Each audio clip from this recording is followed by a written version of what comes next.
Hoy día a nuestro grupo nos No, ha tocado exponer pero vea la el tema diapositiva ahí. la ingeniería civil en la antigua Grecia, para lo cual cedo a mi compañero para que pueda empezar con la exposición.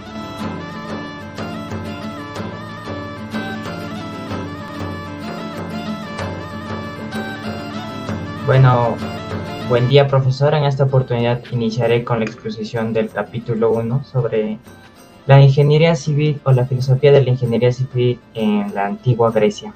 Bueno, la filosofía de la ingeniería civil en la antigua Grecia trata del pensamiento de los métodos, herramientas y soluciones que tenían los ingenieros, filósofos, pensadores que existían en aquella época. La ingeniería de la antigua Grecia se puede decir que es el antecedente de la ingeniería occidental, y por ello es que es muy importante en la historia de la ingeniería civil. Bueno, vamos a empezar con el capítulo 1, que es mi parte, técnicas de construcción, materiales y tecnología. Bueno, empezaremos con técnicas de construcción. Para empezar, los antiguos ingenieros griegos y arquitectos eran muy ambiciosos y hábiles a su vez. Sus elegantes edificios, sus palacios, sus templos públicos son imágenes que nos hacen referencia acerca de cómo era la ingeniería civil en la antigua Grecia. Aunque la mayoría de estos edificios que existían en la antigua Grecia hoy están en las ruinas, en escombros, debido a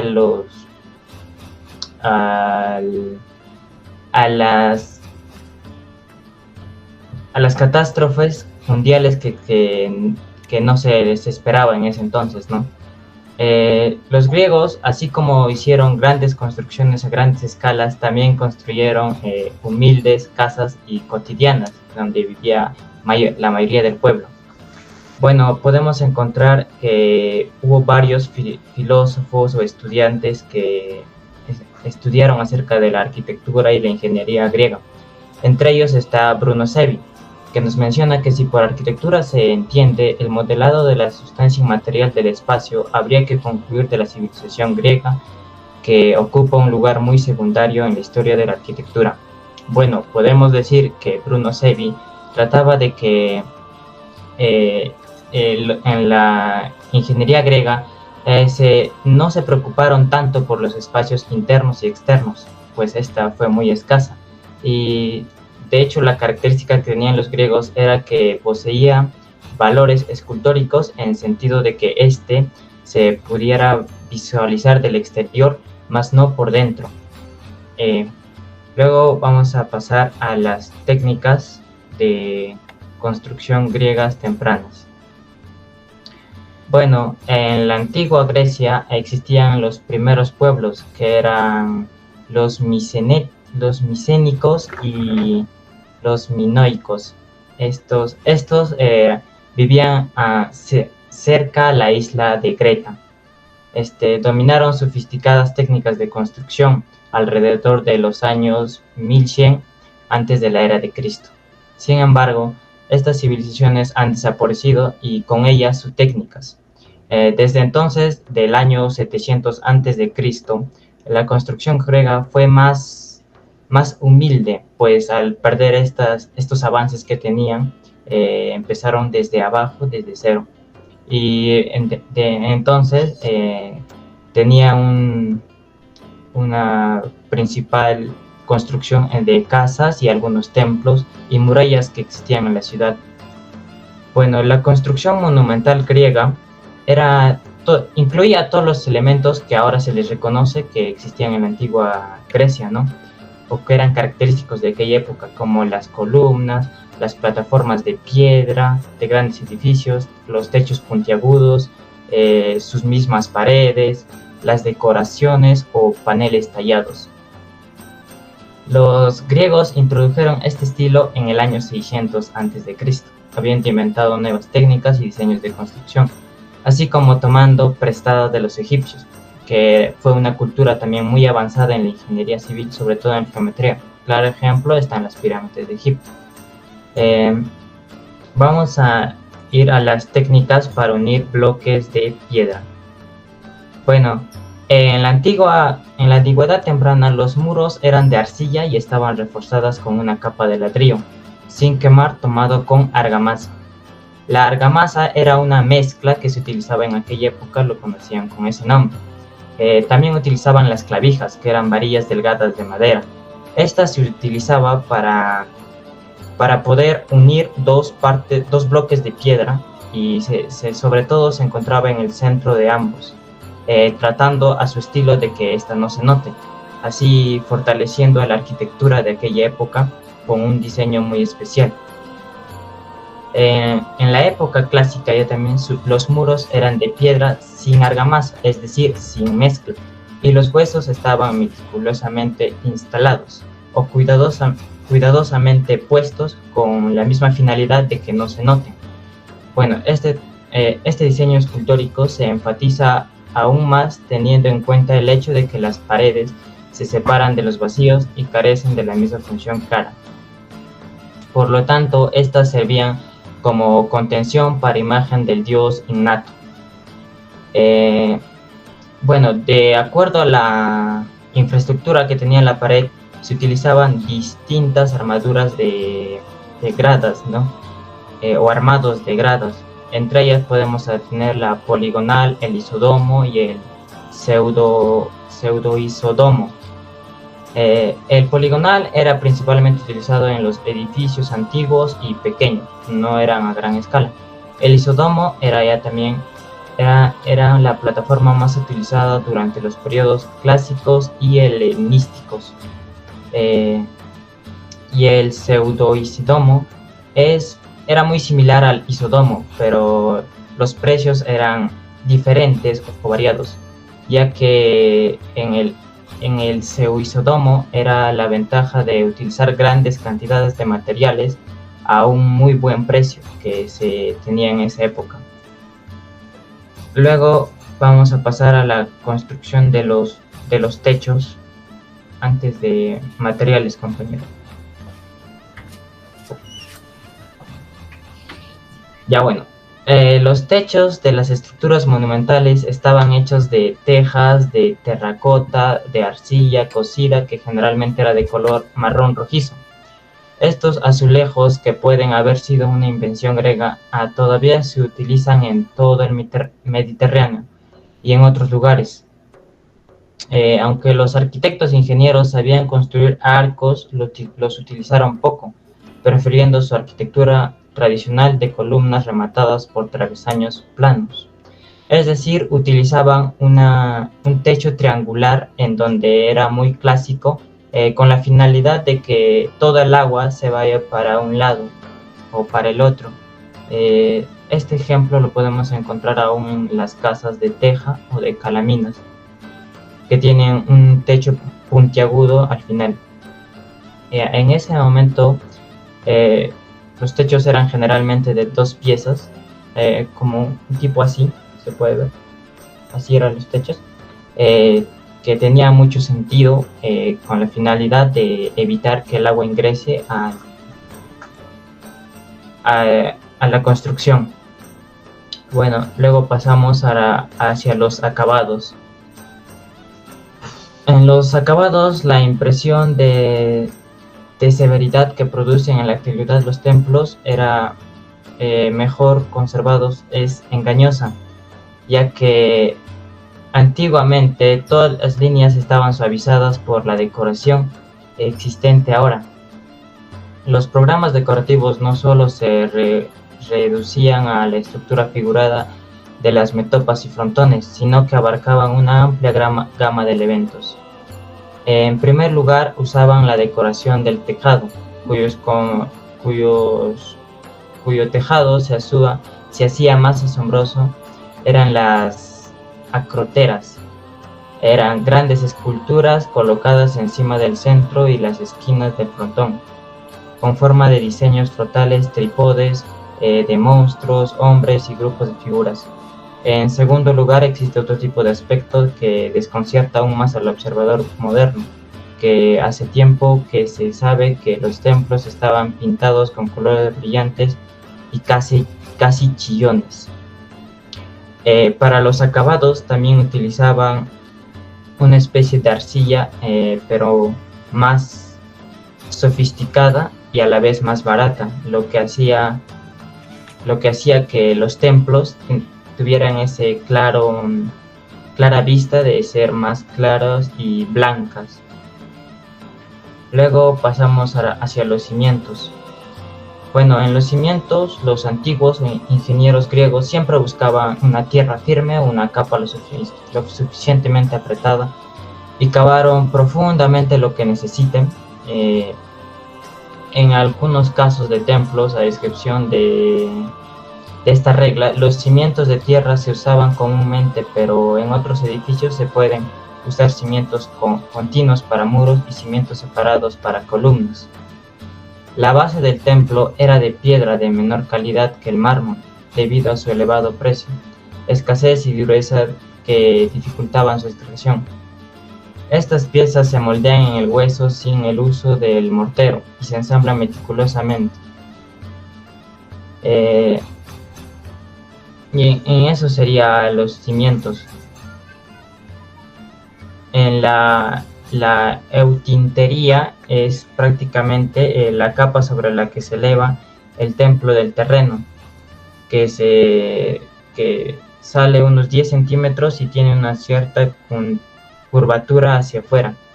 Bueno, la eutintería del Partenón se construyó con mejores materiales que los utilizados para la cimentación, sin el uso del mármol de alta calidad de otras obras externas. El crepidoma, que prácticamente también viene en la base del Partenón, tiene 3 partes, que son el esterobato, que son las 2 partes inferiores, y una parte superior, que es el estilóbato. Bueno, esta se construyó con grandes losas de piedra en forma de escalera. Luego vamos a pasar a las columnas. Bueno, para las columnas, los antiguos griegos, sobre todo los arquitectos de aquella época, tuvieron 3 estilos muy llamativos, que eran el orden dórico, el jónico y el corintio. Bueno, la columna dórica es la columna más simple y gruesa de los griegos. No hay decoración en la base y hay un simple poste en la pared superior. Las columnas dóricas se estrechan para que la parte inferior sea más ancha que la base, que la superior, es decir, el jónico. La columna jónica es más delgada que la columna dórica y tiene una base en la parte inferior.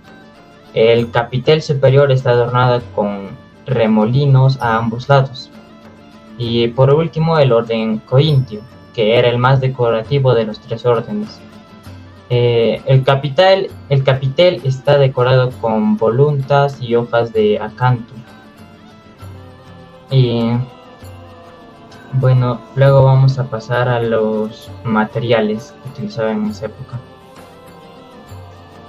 Los constructores griegos utilizaron materiales que encontraban localmente en su ciudad o en todo su territorio.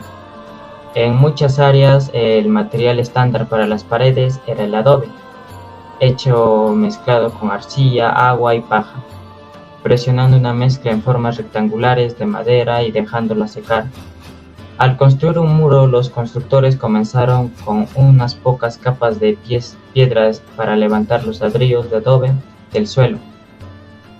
O sea, hacían como una casa de adobe tradicional que se hace aún en la actualidad, que en la cimentación tiene bloques de piedra y sobre ellas se construían los bloques de adobe, ¿no? Con el armado respectivo. También se usaban las vigas, muy comúnmente en las grandes edificaciones o templos que usaban en aquella época. Las construcciones, ya fuera de piedra o de adobe, una casa tenía un techo plano de arcilla o un techo empinado de paja. Un techo de arcilla comenzaba con vigas transversales, un marco de vigas descansando en la parte superior de las paredes. Durante el siglo 700 a.C., los griegos construyeron casas, cobertizos, talleres y otras estructuras modernas de mampostería, de adobe y escombros. También una de las principales materiales que utilizaban en la construcción era la piedra, especialmente el mármol. Fue el material principal de la arquitectura monumental. Los griegos se convirtieron en expertos en la construcción con piedra finamente tallada. Los canteros tallaban bloques de diferentes tamaños y formas de las canteras. Eran bloques rectangulares para pavimentar cuadrados, para construir muros y cilindros gruesos que formaban columnas, cuando se apilaban unos sobre otros. Una de las piedras muy usadas eran los perpiaños, que eran piedras que tenían más altura que grosor. Eran como unas piedras más delgadas. Bueno, finalmente voy a pasar hacia las tecnologías que usaban en esta época. Las grúas. Las grúas eran una invención de la antigua Grecia.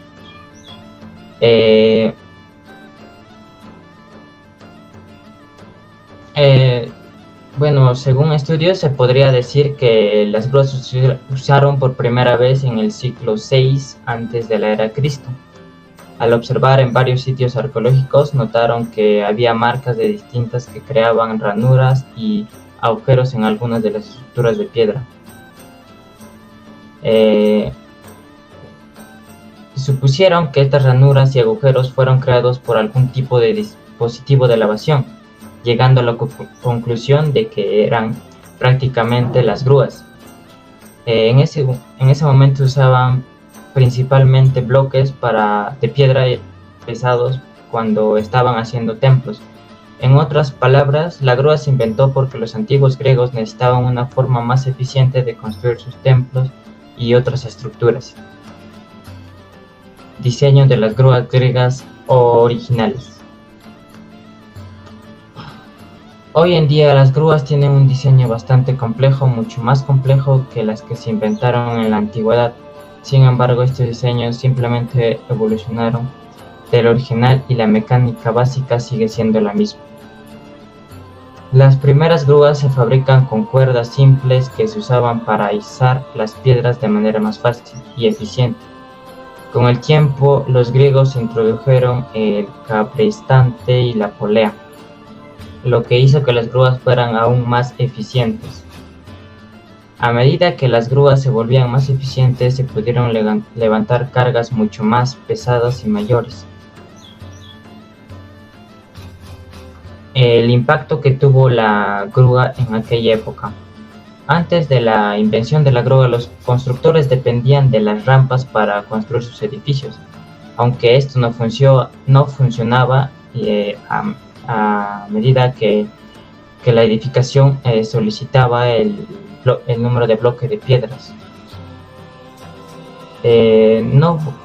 Aunque las rampas hicieron la vida algo más fácil para levantar las piedras, todavía dependía demasiado de la fuerza humana. En cambio, con la grúa la máquina hace el mayor esfuerzo, lo que convierte que era un invento mucho más eficiente. Luego pasaremos al tornillo de Arquímedes. Para empezar, Arquímedes de Siracusa nació en el siglo III a.C. Le gustaba resolver problemas y fue uno de los inventores más importantes de su tiempo. El rey pidió que Arquímedes construyera el barco más grande posible. Este barco resultó tener fugas, y Arquímedes tuvo que inventar un dispositivo para eliminar el agua, y así diseñó lo que ahora llamamos el tornillo de Arquímedes. Fue muy efectivo porque eliminó el agua y solo requirió una persona para operarla.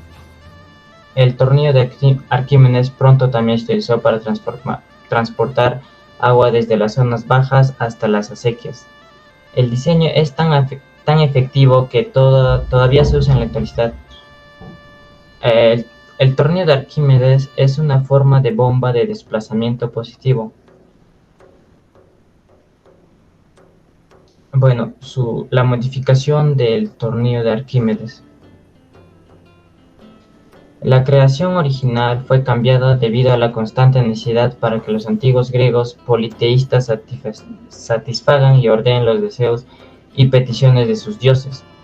Prácticamente lo modificaron al tornillo de Arquímedes como para realizarse un molino, con él poder hacer vino y aceite de oliva, que lo hacían mucho más fáciles de realizar gracias a este invento de Arquímedes que hoy conocemos.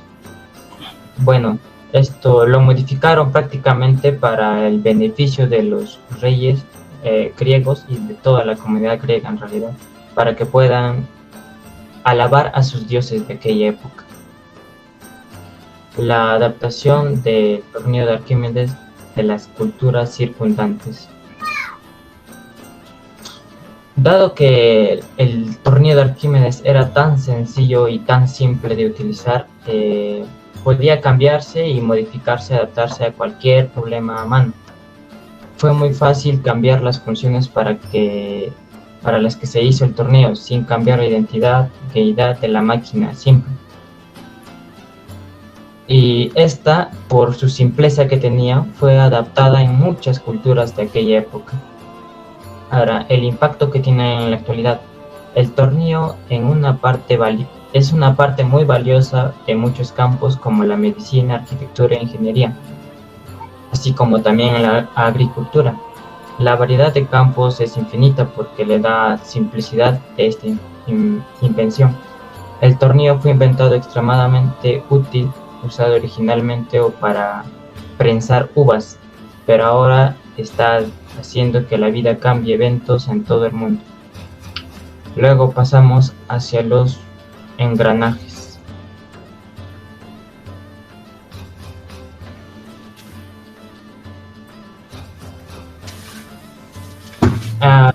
Los engranajes fueron inventados por la mecánica griega de Alejandría en el siglo III a.C. Fueron desarrollados considerablemente por el gran Arquímedes y tuvieron un amplio uso en el mundo romano.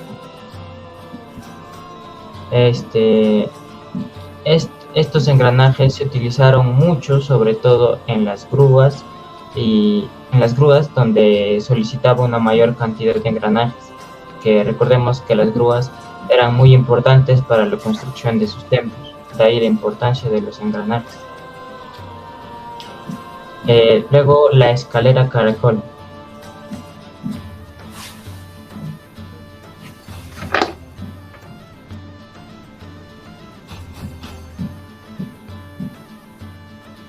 Bueno,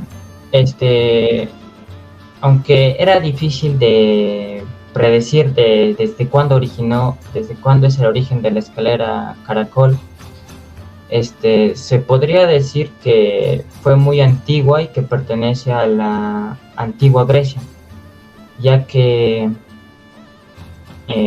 se descubrió que en aquella época hay hallazgos de que existía aún la escalera caracol por las épocas del 113 a.C. y bueno, pues podría decir que fue muy importante y descubrida en esta época.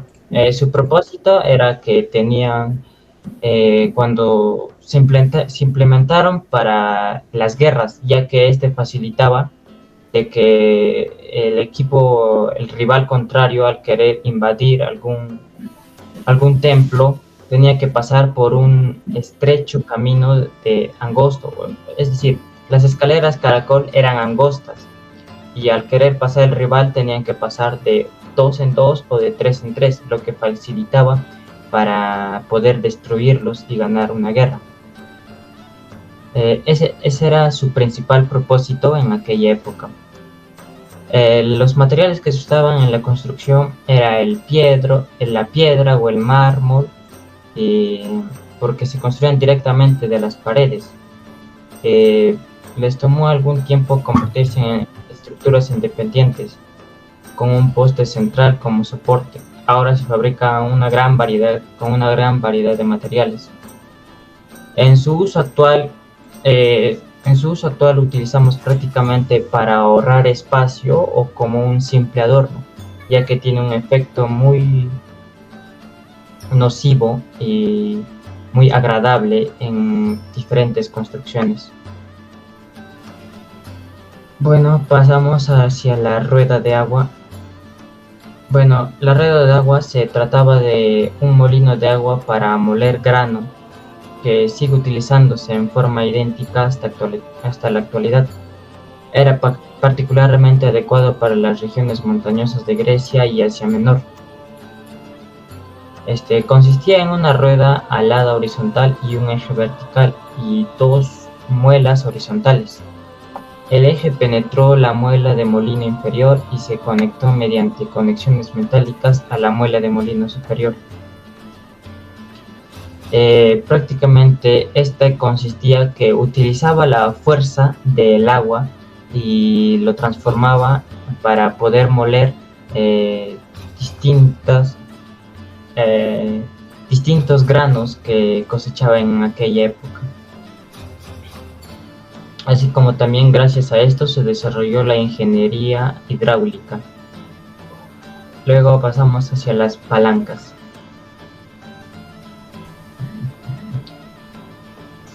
En la antigua Grecia se produjo una buena cantidad de mentes brillantes. Pitágoras el matemático, filósofo Euclides el matemático, filósofo Platón el matemático, el filósofo Leónidas, que es un guerrero, pero incluso entre esta compañía ejemplar, Arquímedes es el que destacó. Arquímedes era el típico erudito genio sin igual, experto en prácticamente cualquier campo que usa los números. Si bien el trabajo de Arquímedes era en la geometría y flotabilidad, también tuvo muchos descubrimientos o reconocimientos en el ámbito de la filosofía. Pero entre la geometría podemos decir que fue una de las más importantes, su ley de la palanca. Arquímedes no fue la primera persona en inventar la palanca, pero sin embargo fue el primero en describir con éxito por qué funciona. Porque una palanca puede abrir y puede una puerta atascada, porque la cerilla puede ayudarlo a levantar cargas. Ser la única persona en el mundo antiguo que se le ocurrió esta explicación no convirtió a Arquímedes en un hombre particularmente humilde. Aunque ese podría haber sido el rayo de la muerte que inventó, o tal vez el juego de garras arcade gigante que usó para defender Siracusa de los romanos.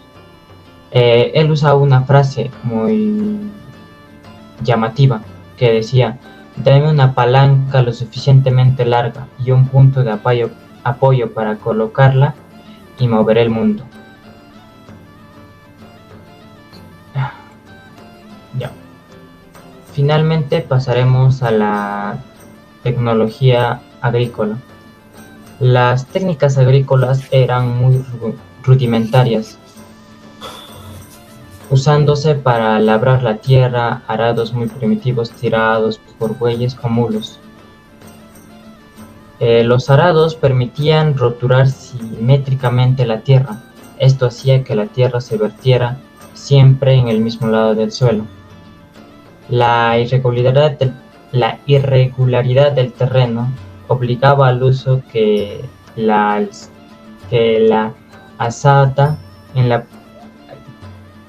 irregularidad que presentaban los suelos obligaban a los antiguos griegos de que la azada en la preparación del terreno y de la hoz en la cosecha sea mucho más eficaz. En la tecnología agrícola también podemos decir que el tornillo de Arquímedes fue uno de los más importantes, ya que este elevaba aguas de una base inferior a las partes donde no había, a las conocidas sequías. Bueno, eso sería toda mi exposición. Gracias. Bueno, licenciado, compañeros, todos continuando con la exposición. A mí me toca hablar en esta oportunidad sobre cómo ha avanzado la ingeniería, cómo ha influido en la sociedad. Para ello, voy a dar inicio con el concepto ¿qué es ingeniería? La ingeniería es la aplicación de la ciencia y la tecnología para resolver problemas de la humanidad. Saben muy bien que gracias a la ciencia y la tecnología podemos resolver muchos problemas, N problemas que podemos tener. Por ejemplo, uno de ellos es, por ejemplo, ¿no? Aplicar la ley, por ejemplo, de Newton, que es fuerza que es igual a masa por aceleración.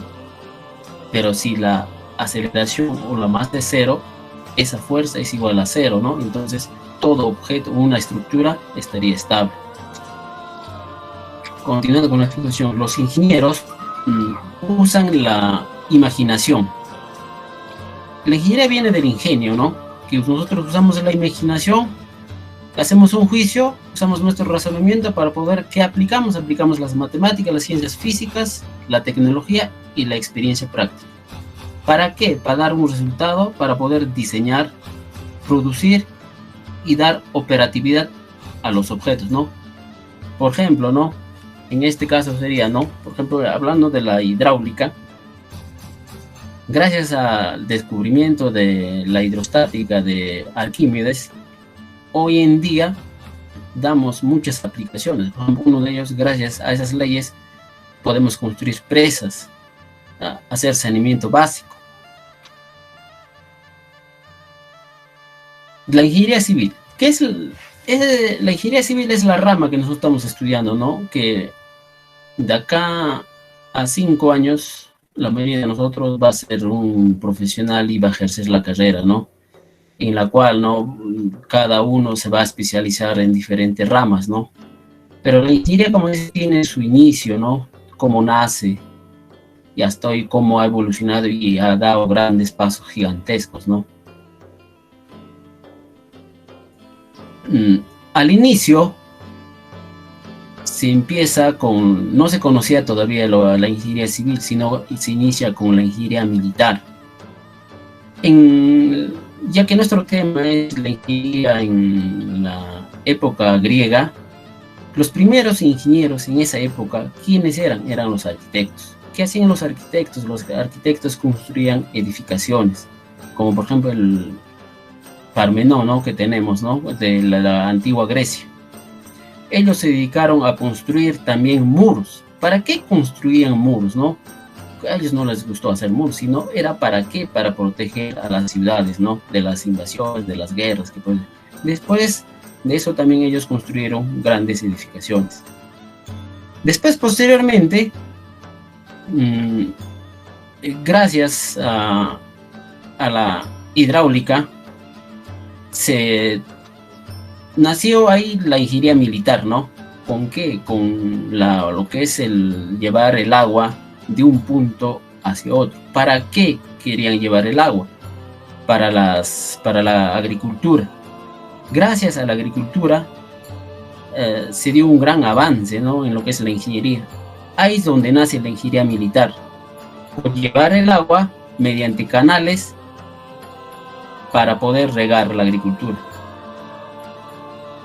Y la ingeniería militar es considerada como la primera disciplina de la ingeniería.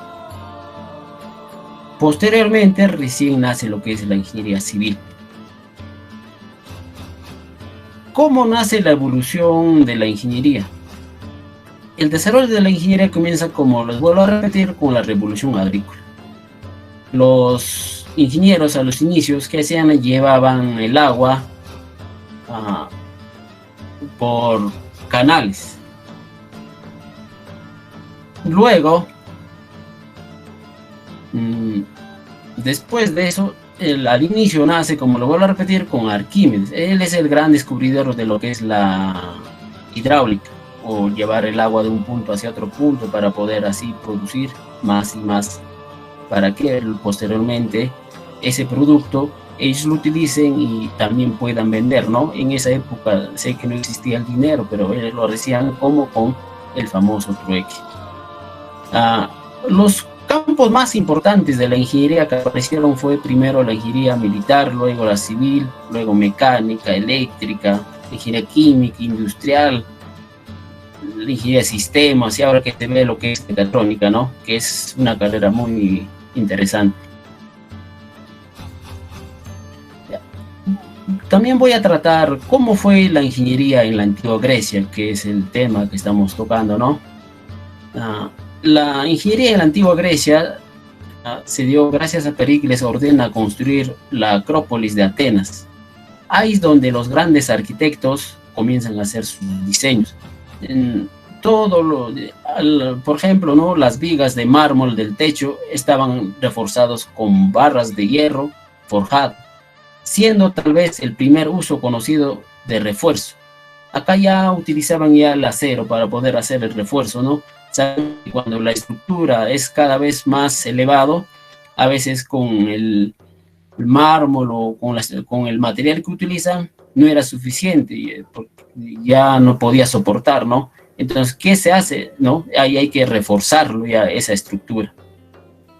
Los griegos siguieron a los egipcios en lo que es la distribución del agua y irrigación, que una forma más mejorada, ¿no? Gracias a los egipcios, los griegos desarrollaron bastante lo que es la hidráulica. Podemos ver en captar el agua de un punto y llevarlo mediante conductos y para poder darle utilidad. De esa manera producir más y más.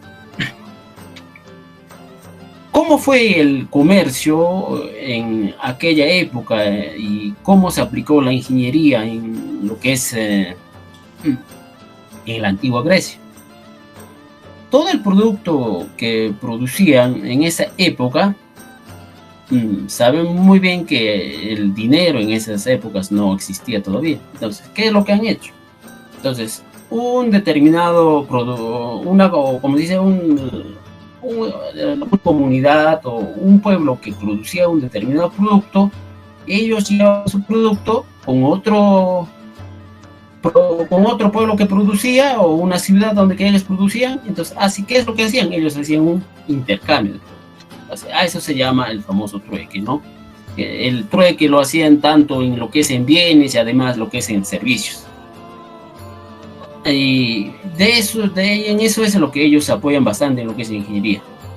La importancia del desarrollo de la ingeniería en las relaciones fue en política, comercial y cultural en el mundo. Esto fue muy primordial, ¿para qué? Para poder el desarrollo integral de las naciones. Gracias a la ingeniería, como hoy vemos, se ha avanzado bastante, ¿no? Un montón se podría decir, ¿no? Gracias a ello hay bastante progreso. Por ejemplo, uno de ellos, por ejemplo, ahorita la hidráulica, que es aplicado en muchos, ¿no? Uno de ellos es, por ejemplo, en lo que es el saneamiento básico, ¿no? Donde tú vas a captar el agua, vas a hacer tu reservorio y vas a llevar a una comunidad, a un pueblo, ¿para qué? Para que ellos puedan satisfacer sus necesidades. Otro, por ejemplo, que se da la aplicabilidad es la hidráulica, es, por ejemplo, en la construcción de grandes presas. ¿Para qué construimos estas presas? Para que nosotros podamos almacenar el agua y llevarlo para dar utilidad, ya sea, por ejemplo, para riego o para electrificación, ¿no? Entonces, ¿cómo fue en aquella época la hidráulica? Por ejemplo, ¿qué hacían los griegos? Los griegos hacían lo siguiente: el agua captaban del río, lo llevaban mediante un conducto, pues como abrir una zanja, y entonces por ahí lo llevaban. Y la gran pregunta es, ¿cómo? Y de una vez que lo llevan, ¿cómo lo daban a la utilidad? Ellos hacían sus estanques. En esos estanques ellos lo almacenaban ese agua, y luego cuando había tiempo de sequía, cuando había lluvia, ellos daban la utilidad de el agua. ¿Para qué? Para poder producir y de esa manera dar un gran avance en lo que es la agricultura, ¿no? Que es primordial en aquella época para poder dar un avance y de esa manera desarrollarse. En la época griega, la más importancia que le dieron fue a la agricultura. Gracias a eso, las civilizaciones han avanzado. ¿Qué hacían, no? De los ríos, como lo voy a repetir, captaban el agua, lo llevaban a un determinado punto y ahí lo almacenaban. Voy a abarcarme ahora lo que es, por ejemplo, ¿no? En esa época lo que es un gran avance que han dado ha sido la hidráulica. Gracias a quién se da esto, gracias al famoso Arquímedes que descubre la hidrostática, ¿no? Que es una él descubre, y entonces eso es lo que hasta hoy en día nosotros aplicamos, ¿no? Saben muy bien que las leyes que ellos descubrieron, hasta hoy en día nosotros damos aplicabilidad. Por ejemplo, es uno de ellos, ¿no? Como este del famoso Arquímedes, que descubrió el famoso empuje, y entonces gracias a eso la Gran Grecia dio desarrollo, ¿no? En lo que es la hidráulica. Otro de los avances que dio, por ejemplo, la Grecia en su época de oro, ¿no? Fue, por ejemplo, ellos inventaron lo que es la catapulta. ¿Para qué ellos hicieron esto? Para que saben muy bien que siempre, hasta hoy en día, siempre hubo guerra, ¿no? Hasta en familias, entre pueblos, entre comunidades, entre países, hay siempre la guerra, ¿no? ¿Por qué? Por buscar conquistar, por buscar riqueza, ¿no? Generalmente riqueza, ¿no? Dominar, ¿no? Por ejemplo, ahorita vemos, ¿no? Ahorita lo que se ve es la famosa guerra que es biológica, ¿no? Como en este caso que es el COVID. No sé que no podemos hablar de eso, estamos hablando sobre cómo fue la ingeniería en la antigua Grecia. Entonces para eso inventaron la catapulta para la guerra, ¿no? Para poder de esa manera luchar contra el contrincante. Bueno, compañeros, esa sería de mi parte. Voy a ceder a mi compañero para que pueda continuar con la exposición. Él va a tratar el tema de los grandes filósofos que existieron en la antigua Grecia.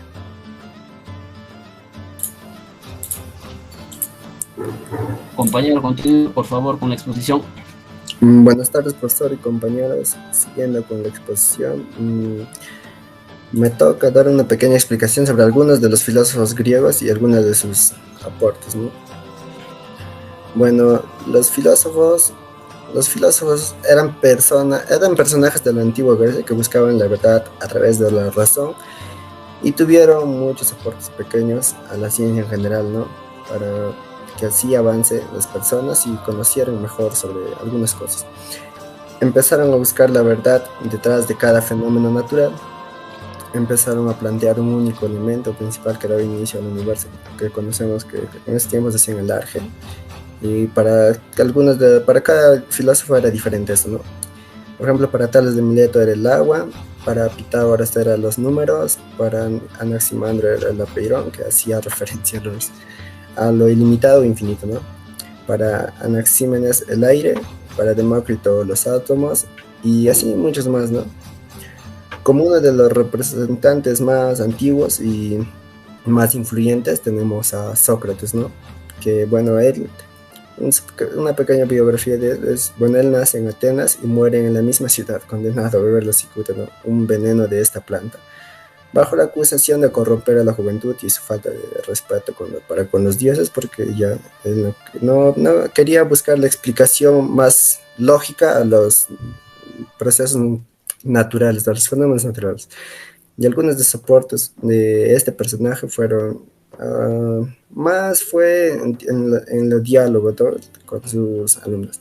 La ironía que consistía en hacerle al interlocutor preguntas para que éste se dé cuenta de su ignorancia sobre el tema, ¿no? La mayéutica se usaba para ayudar al alumno o al descubrimiento del conocimiento y la verdad a través de preguntas, ¿no? Que él mismo se pudiera plantear.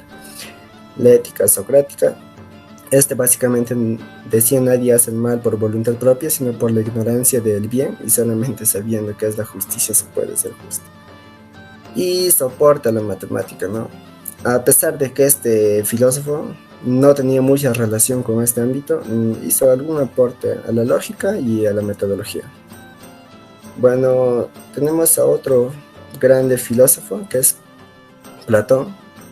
Bueno, él nace en el año 427 a.C. en Atenas, en Grecia, y pertenecía a una familia aristocrática ateniense, ¿no? O sea, tenía un poco de buen dinero para que se pueda dar el lujo de dedicarse a esto, ¿no? Algunos de sus aportes fue la lógica, un método de razonamiento en el que las ideas se manifiestan o se desarrollan de forma coherente, ¿no? Y dicen que la persona con sus ideas no tenga contradicciones, ¿no? Y también tenemos los sólidos platónicos. Bueno, en su obra Timaeus, creo, si mal no recuerdo, asoció cada uno de los 4 elementos que según los griegos formaban el universo, que era el fuego, aire, agua, tierra y bueno, 4. Y también tenemos los cuadros en líneas. Después de mucho experimentar, trabajar y estar ahí en constante investigación con cuadrados, con líneas, ¿no? Cuadrados y triángulos, Platón concluye que una línea es un objeto que tiene longitud, pero no tiene profundidad. Y también la importancia que le dio a las matemáticas, ¿no? Bueno, Platón en su amplia estudio concluye que las matemáticas son la materia más importante para el ser humano y los posteriores avances que vaya a tener en su futuro, ¿no? Para la construcción, para cualquier ámbito físico, lo que sea.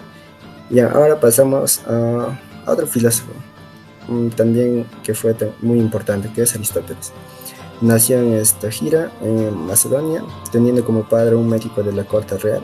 Se trasladó a Atenas a los 17 años para estudiar en la academia fundada por Platón. Vivió en esta ciudad durante aproximadamente años como estudiante y luego de esto pasó a ser maestro, ¿no? de esa misma academia. Algunos de sus aportes fueron hacia la física. Aristóteles hizo una contribución en ese momento a la física, proponiendo su teoría de los 5 elementos: aire, tierra, fuego, agua. Esta teoría explicaba en su momento los fenómenos que sucedían en aquellos tiempos. Sin embargo, fueron tachadas más adelante porque no tenía la suficiente base para sustentar todo ello. La ética. Aristóteles estaba convencido de que todo hecho que ejecutara el ser humano iba encaminado hacia el bien y la felicidad del individuo que lo ejecutara, ¿no? A pesar de que pudiera hacer el mal a otra persona. Bueno, también tenemos a un gran matemático que es Pitágoras. Pitágoras de Samos es descrito a menudo como el primer matemático puro. Se cree que nació en el año 569 a.C. en la isla de Samos, junto a Mileto, ¿no? Bueno, tal vez su padre fue un rico comerciante, algo así. Por eso es que tuvo la facilidad para poder aprender sobre matemáticas. Y bueno, como aportes tenemos el teorema de Pitágoras. Fue uno de los más importantes aportes a la matemática de aquellos tiempos. Fue realizado gracias a todos aquellos conocimientos acumulados durante su viaje a Egipto. Actualmente es muy utilizado y conocido por todas las personas, ¿no? del mundo. La tabla pitagórica, uno de los aportes más importantes de su época, porque les ayudaba a multiplicar muchos cálculos y les facilitaba, ¿no? En todo sentido. Los números racionales son números que poseen una peculiar característica. Todos ellos son una fracción, en fracciones más que nada. Arquímedes nació en Siracusa, actual Italia, en la isla de Cilicia, que por aquel entonces pertenecía a Grecia. Es un matemático griego también, y algunos de sus aportes fueron también el principio de Arquímedes. La explicación de este principio detalla el fenómeno de la flotación y se encuentra en su tratado sobre los cuerpos flotantes.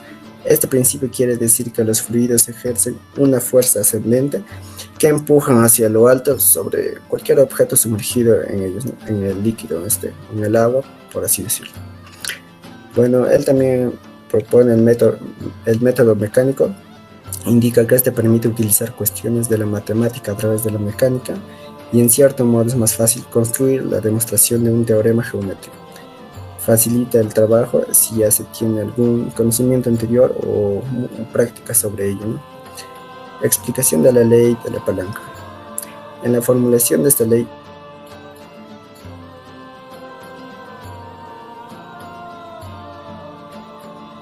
Arquímedes establece dos cuerpos sobre ella, punto de apoyo. La medida del círculo. Para determinar el área de un círculo, Arquímedes empleó un método que consistía en trazar un cuadrado que encajara perfectamente el círculo dentro de exactamente dentro, y a sabiendas de que el área del cuadrado era la sumatoria de sus lados y que el área del círculo era mayor. Comenzó a trabajar en obtener aproximaciones. Esto lo hizo sustituyendo el cuadrado por un polígono de 6 lados, y luego trabajó con un polígono de más complejos, así empezó de 6, 7, así más complejos, para obtener el valor de pi, si mal no recuerdo. Inventos. Uno de sus inventos fue el odómetro. Este aparato fue construido con base en el principio de una rueda que, cuando gira, activa unos engranajes que le permiten calcular la distancia que este vehículo o esa rueda recorre, ¿no?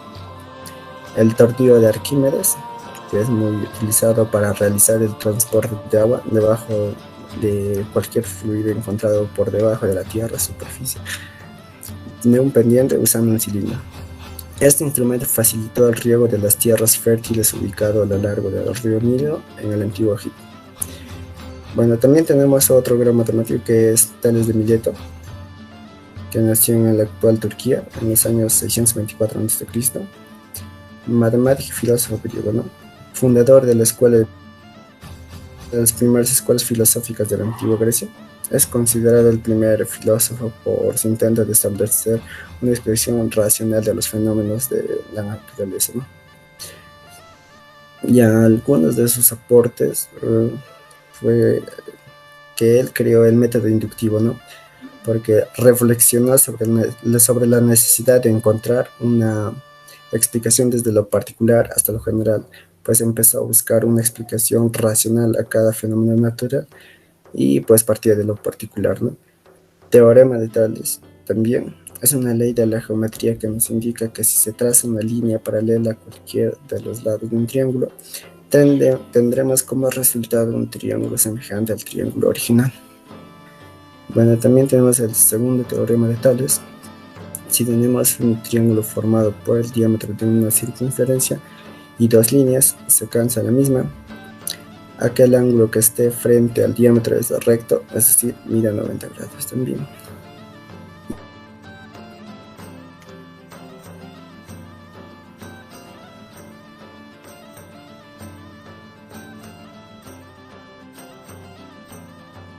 Los aportes fue, el más importante creo que fue el atomismo. Este pensamiento surgió en respuesta a lo planteado por Parménides, quien afirmó que la materia es inmutable y eterna, y que los cambios que observan nuestros sentidos son errores de percepción de la realidad, ¿no? Aristóteles fue un científico y filósofo de la antigua Grecia que realizó trabajos en astronomía, geometría, geografía, matemáticas y también en poesía e historia. Ganó fama por ser el primero en calcular con considerable precisión la circunferencia de la Tierra. Y algunos de los aportes de este filósofo fue a la matemática. Es que creó un algoritmo para encontrar los números primos que se conoce como la criba de Eratóstenes. También encontró la medida de la Tierra. Dedujo que la circunferencia máxima de la Tierra sería también 50 veces mayor que la distancia que separa las dos ciudades, o sea, debía medir 250.000 estadios, lo que da para él un radio de la Tierra una distancia de 39.773 estadios, usando la aproximación de 22 séptimos para pi, y ya por esto entonces sabía que ya lo había calculado, ¿no?, el valor de este. También el movimiento de la Tierra. Realizó cálculos en los que descubrió que en un año había 365 días y cada 4 años había 366 días. Usó como base el movimiento elíptico, es decir, el movimiento del Sol observado por los cambios aparentes del mismo desde la Tierra. Y ahora también tenemos a otro filósofo que es Aristarco, que nació en Alejandría, que es ahora el actual Egipto. astrónomo griego, pasó la mayor parte de su vida en Alejandría. Calculó que la Tierra se encuentra a unos 18 veces más distancia del Sol que de la Luna. Y algunos de sus aportes de este filósofo son, una de ellas es una de las aportaciones más importantes, es que logró descubrir que los planetas eran los que estaban orbitando alrededor del Sol, incluida la Tierra. También pudo descubrir que, aunque desde el cielo las estrellas eran de un tamaño muy minúsculo, eran como soles con un tamaño enorme, pero a distancias muy lejanas. Todas estas explicaciones sirvieron de legado de la teoría heliocéntrica aprovechada por Nicolás Copérnico. El centro de la Tierra es el centro de la esfera de la Luna. Esto quiere decir que la órbita que tiene la Luna está alrededor de nuestro planeta. La Tierra no es más que una esfera que gira alrededor del Sol y tiene más de un movimiento. Y también el movimiento de la órbita terrestre alrededor del Sol hace que parezca que los demás planetas retroceden, ¿no? Bueno, estos fueron los griegos que, con sus pequeños aportes a la matemática, física y a la ciencia en general, dieron su grano de arenita, ¿no?, para que dé inicio a la construcción civil de manera más sofisticada y utilizando más cálculos matemáticos. Gracias, profesor. Le doy el paso a mi compañero Nelson.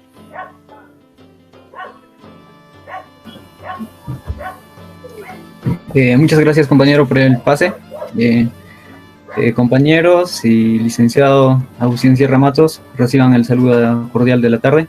En esta oportunidad mi persona va a hacer la exposición sobre la ingeniería civil en la antigua Grecia y las ciudades griegas y las grandes construcciones en la antigua Grecia.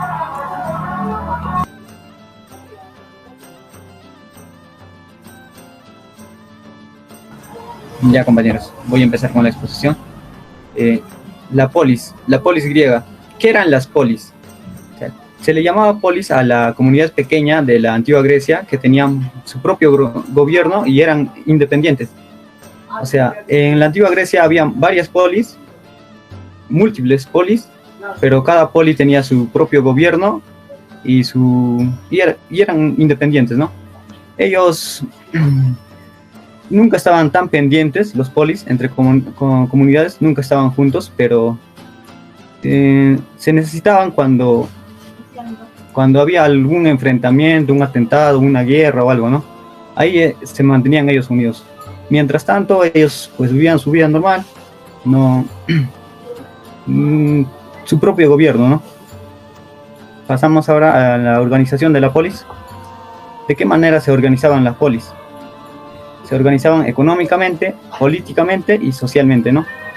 Ciudad y Grecia, o ciudad y estado. O sea, Grecia no era un país, sino era una multitud de polis. Ahora pasamos a las características territoriales de la ciudad. Se dividen en dos, ¿no? Zona urbana y la zona rústica. La zona urbana, ¿quiénes lo componían o qué era la zona urbana, no? También se le conoce como Asti. Fue el centro urbano político cultural de la polis. Y esta parte se ubica la mayor parte de los edificios y también se desarrollaba la vida política y ciudadana. O sea, en la zona urbana es como la ciudad, ¿no? La mayor parte de las personas siempre acudían a esta zona urbana. Incluso las polis de campos querían venir a la zona urbana porque se podía conseguir muchas cosas o se podía desarrollar muchas actividades, ya que concurrían muchas personas también, ¿no? Ya que era una ciudad. Ahora pasamos a la zona rústica. ¿Qué era la zona rústica? Se le conoce también como Jora. Aquí la gran mayoría de las personas se dedicaban a la agricultura y la ganadería. Pero ellos, los de la zona rústica, no estaban o sea, todo el territorio no eran tan libres para que puedan hacer sus actividades de agricultura y ganadería. Algunas tierras o algunos terrenos tenían dueños, ¿no? Eran pues prácticamente de la aristocracia, ¿no? De las personas que tenían poder, ¿no? Algunos terrenos. Ahora pasamos a las grandes construcciones en la antigua Grecia. Los griegos siempre pues han priorizado las construcciones, ¿no? Que eran de suma importancia para ellos, las aportaciones a la construcción que hacían. La construcción es el campo al cual los griegos aportaron más, ¿no? Un ejemplo claro es la innovadora idea de usar refuerzos de hierro en las columnas de algunas edificaciones, con el fin de hacerlas más resistentes, y también es de suma importancia la ubicación al momento de construirlas. Ellos anteriormente utilizaban materiales no tan resistentes, construían a base de maderas o de tejas que no eran tan resistentes, y en cualquier momento pues podrían ocasionarse cualquier desastre o algo, ¿no? Y por ello ellos pues se sentaron más en esa parte de construir con un material más resistente. Y ahora tenemos los materiales usados en la construcción. Los materiales que más usaron los griegos fueron la piedra calizas duras, conglomerado, tejas y el mármol, ¿no? Este material era abundante en Atenas, el mármol se encontraba en abundancia en Atenas, ¿no? Y en el mar Mediterráneo, siendo de buena calidad en canteras como la de Faros, Nasos y Tasos. ¿Qué quiere decir esto? Cuando al momento de construir las columnas, las vigas o el techo eran construidas de mármol, pero no, era un material más resistente. Un momento, compañero.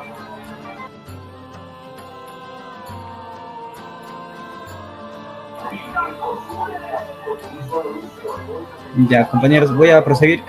Puertos. Los puertos también fueron de primordial importancia para los griegos. Un momento, compañero, por favor, está pasando el carro del basurero, creo. Ya, compañeros, voy a proseguir. Ya, listo, compañero. Ya, los puertos eran de suma importancia, ¿no? Para los griegos, ¿no?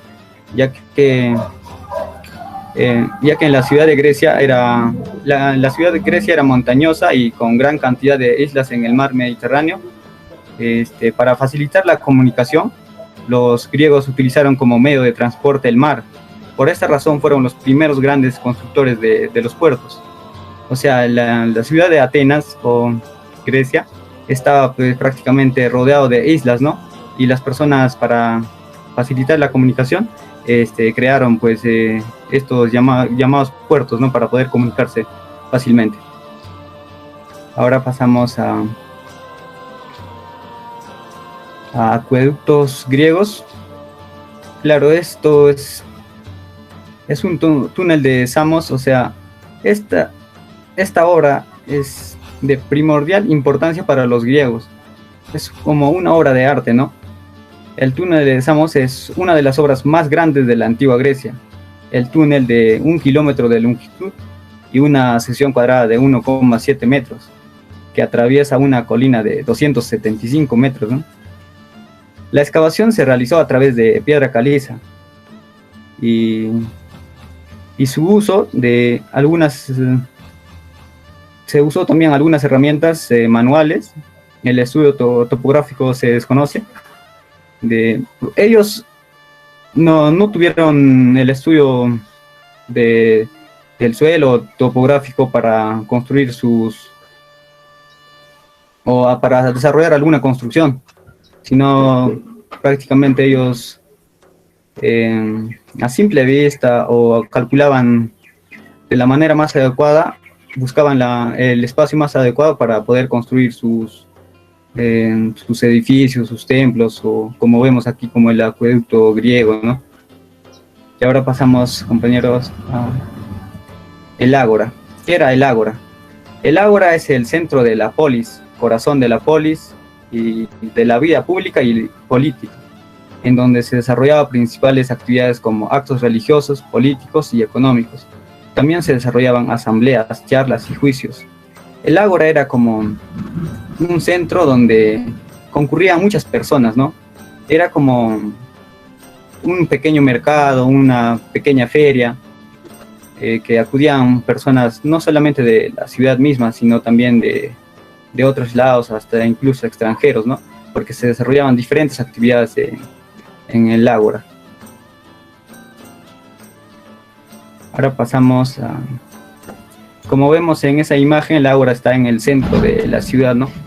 Prácticamente el ágora estaba en el centro de la ciudad para que todas las personas podían acudir fácilmente.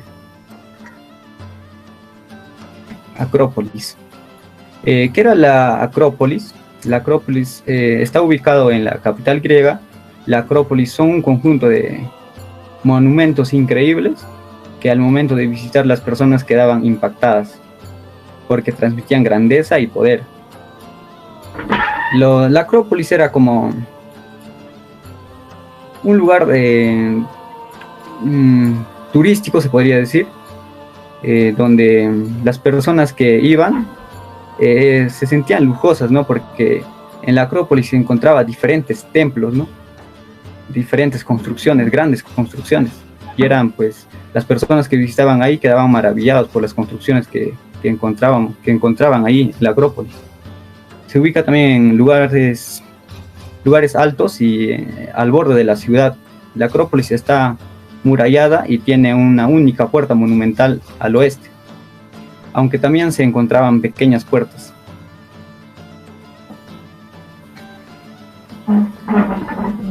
Como vemos en esa imagen, la Acrópolis está en la parte más alta de la ciudad. La Acrópolis también desde la Acrópolis también se podría visualizar casi toda la ciudad, ¿no? Era la Acrópolis una construcción bastante ingeniosa para todos los pobladores de ese lugar. Los templos. Los templos están en la Acrópolis también. En la Acrópolis están la mayoría de las construcciones, las grandes construcciones, que eran los templos. El templo primitivo de los siglos en los siglos 7 y 6 a.C. Es de ladrillo y de madera, como el templo de Apolo en Corinto, que aproximadamente serían construidos de piedra caliza y mármol. La mayor parte de los edificios estaban hechos de caliza o toba calcárea, que Grecia tiene en abundancia, que se cortaban en grandes bloques y se preparaban.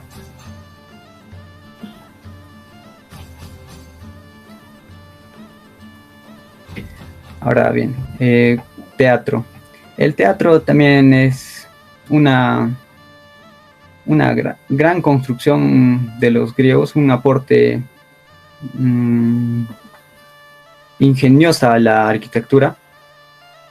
Antes el teatro ya se construía, ya tenían idea de cómo construir un teatro. Pero ¿qué pasaba con los teatros que ya habían construido antes? Estos teatros anteriormente construidos en el siglo 7 o 6 antes de Cristo, estaban construidos de madera.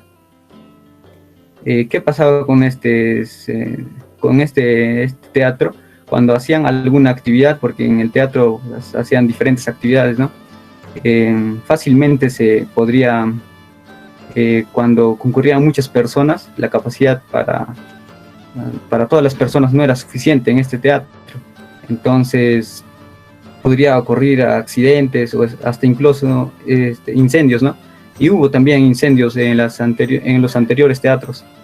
Y pese a ello, los griegos pues se ingeniaron de construir un teatro más grande para que las personas, para que puedan espectar la gran mayoría de las personas, ¿no? Entonces ellos pues construyeron de un material más resistente. El teatro es una de las construcciones más importantes después de los templos. Los teatros fueron realizados con el propósito de brindar espectáculo. Cada ciudad griega contaba con 1, 2 o 3 hasta 4 teatros.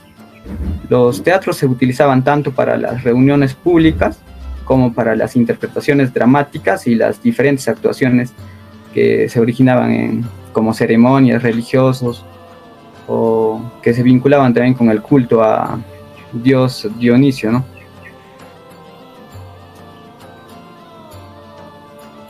Como podemos ver ahí en la imagen, el teatro griego pues tenía una forma semicircular, ¿no? Y una elevada gradera para que las personas puedan espectar de una manera adecuada.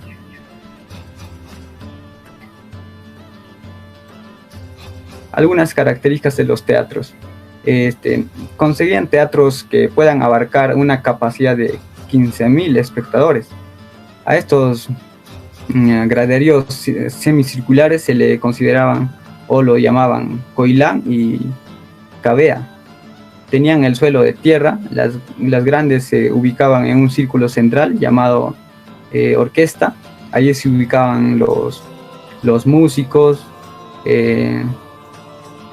se bailaban y personas que relataban la acción de alguna obra, diferentes actividades que se desarrollaban en los teatros, ¿no?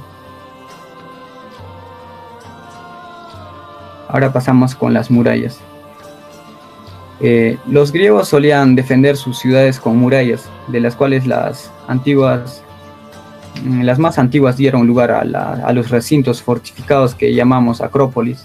Las murallas principalmente aparecen en el siglo VI a.C., algo que demoró en hacerse presente frente a diferentes construcciones, ya que algunos pobladores buscaban refugio en acrópolis o en otro lugar más seguro frente a casos de peligro.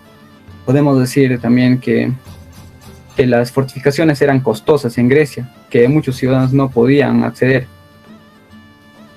Las murallas se construían para frenar cualquier peligro que ocurriese, ya sea una guerra, un enfrentamiento o algo, ¿no? Ahora pasamos ahí, como pueden observar, estas son las construcciones de las murallas para proteger, ¿no? Para proteger su ciudad de cualquier atentado que pueda ocurrir. El Partenón. El Partenón es el templo más importante de la Acrópolis. Fue construido entre 447 y 438 a.C. Este proyecto se realizó también como el gran proyecto de Pericles para reemplazar un templo destruido en 480 a.C. por los persas. Partenón fue creado con los arquitectos Calícrates. Fue un trabajo en equipo. Partenón es un doble templo dórico con varias características arquitectónicas, ¿no? Únicas e innovadoras. Este templo pues se divide en pronova, cela o opistedomo, separada en un extremo oeste también de una habitación y rodeada por un perón con 8 columnas y en cada lado, y 17 columnas en los largos. O sea, tenían 8 columnas de largo, mejor dicho de ancho, 8 columnas de ancho y 17 columnas de largo. Se puede visualizar en su interior un enfoque innovador combinando elementos nuevos y antiguos.